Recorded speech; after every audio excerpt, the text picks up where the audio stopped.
Pay attention. charters between Britain and the United States exposes a shocking truth. The United States has always been, and still is, a British Crown colony. King James I was famous not for just changing the Bible into the King James Version, but for signing the first Charter of Virginia in 1606. That charter granted America's British forefathers a license to settle and colonize America. The charter also guaranteed that future kings and queens of England would have sovereign authority over all the citizens and colonized land in America stolen from the Indians. After America declared its independence from Great Britain, the Treaty of 1783 was signed. That treaty specifically identifies the King of England as the Prince of the United States and contradicts the belief that America won the War of Independence. Although King George III of England gave up most of his claims over his American colonies, he kept his right to continue receiving payment for his business venture of colonizing America. If America had really won the War of Independence, they would never have agreed to pay debts and reparations to the King of England. When Congress passed the 13th Amendment to the Constitution, the U.S. President was made subservient to the King of England. The 13th Amendment is called the Title of Nobility Amendment and forbids U.S. presidents and their officials from using royal titles like king or prince or baron.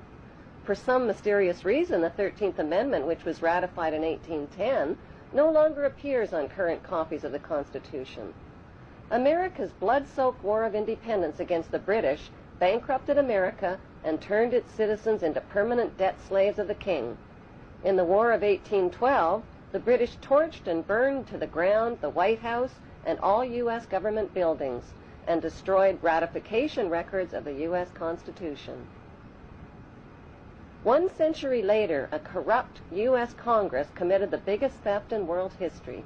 They passed Paul Warburg's Federal Reserve Act in 1913, handing over America's gold and silver reserves and total control of America's economy to the Rothschild banksters. Most Americans still believe that the Fed, or Federal Reserve, is the government. It is not. The Fed is a privately owned banking system whose majority Class A shareholders are the Rothschilds, Warburgs, Kuhn and Loeb, J.P. Morgan, Rockefeller, Israel Seif, and the Lehman Brothers. This private banking cartel is the Fed and is never audited and never pays taxes. They print and design America's money, which displays their symbols of an Egyptian pyramid, a Masonic all-seeing eye, and the words, "In God We Trust." Who exactly is the God they trust? They also collect American taxpayers' money through the IRS. Then they loan it back again with interest to pay for roads, bridges, and other public works.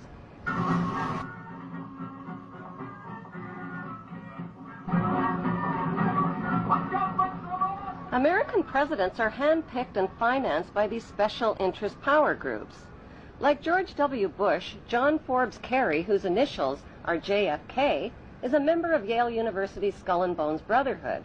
The Forbes part of John Kerry's name identifies his descendancy from Captain Robert Bennett Forbes, who was a drug runner for the Rothschilds' opium drug trade with China in the 1800s.